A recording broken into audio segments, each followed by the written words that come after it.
Hello बच्चों, let's read this question. The question says cards are numbered 1 to 25. Two cards are drawn at random. Find the probability that number on one card is a multiple of 7 and on the other is a multiple of 11. तो सबसे पहले इस question को solve करने के लिए हम इसका की कंसेप्ट डिस्कस कर लेते हैं, जिसकी हेल्प से हम इस क्वेश्चन को इजीली सॉल्व कर सकते हैं। तो हमें यहाँ पे प्रोबेबिलिटी फाइंड आउट करने का फॉर्मूला पता होना चाहिए, जो होता है probability is equals to favourable outcome. Probability is equals to favourable outcomes divided by total outcomes के इक्वल। तो यही फॉर्मूला हम यूज करेंगे इस क्वेश्चन को सॉल्व करने के लिए। अब हमें क्वेश्चन में गिवन है कार्ड्स आर नंबर 1 to 25। तो नंबर ऑफ कार्ड्स जो हमारे पास होंगे, नंबर ऑफ कार्ड्स वो होंगे 25 के इक्वल। अब हम नंबर विथ मल्टीपल ऑफ 7, अब कार्ड्स में से जो मल्टीपल ऑफ 7 है वो हम लिख लेते हैं। तो number of cards with multiple of 7, multiple of 7। तो यहां से कौन कौन से कार्ड्स हो जाएंगे, एक तो 7 होगा, दूसरा 14 होगा, तीसरा 21 होगा। तो हमारे पास 3 कार्ड्स होंगे जो मल्टीपल ऑफ 7 होंगे। अब हम लिख लेते हैं number of cards with multiple of 11।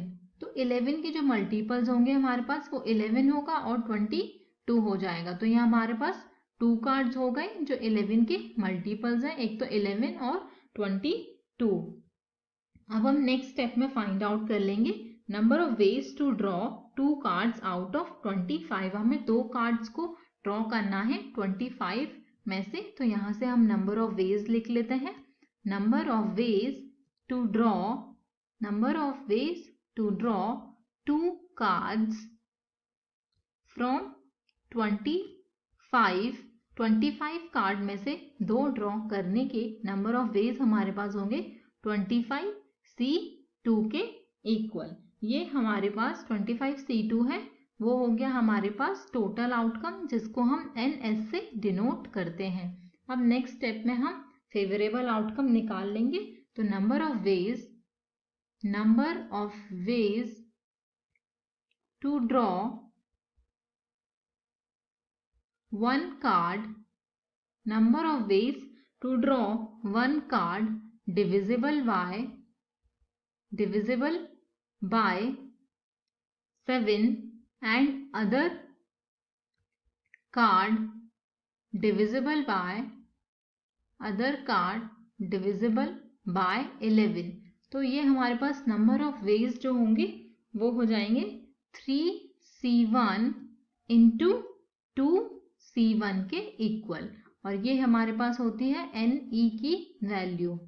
NE मतलब फेवरेबल आउटकम्स। तो यहाँ से प्रोबेबिलिटी निकालने का जो फॉर्मूला होता है, probability of any event E is equals to favourable outcomes, जिसको हम NE से डिनोट करते हैं, डिवाइडेड बाय टोटल आउटकम, जिसको हम NS से रिप्रेजेंट करते हैं। तो N ही हमारे पास गिवन है 3C1 into 2C1 divided by NS जो है हमारे पास गिवन है 25C2 के इक्वल। तो इसको सॉल्व कर लेते हैं। यहाँ से हमारे पास probability of any event E is equals to, ये सॉल्व करके 3 इंटू 2 डिवाइडेड बाय 25 इंटू 24, इसके डिवाइड में 2 आएगा तो उसको हम ऊपर लिख लेते हैं। That is equals to 12/25 into 24। तो ये इक्वल टू हो जाएगा 1/50 के। तो यहाँ पे जो प्रोबेबिलिटी निकल के आई वो निकल के आई 1/50 के equal. So this is the required probability. Hope you all understood it well. Best of luck.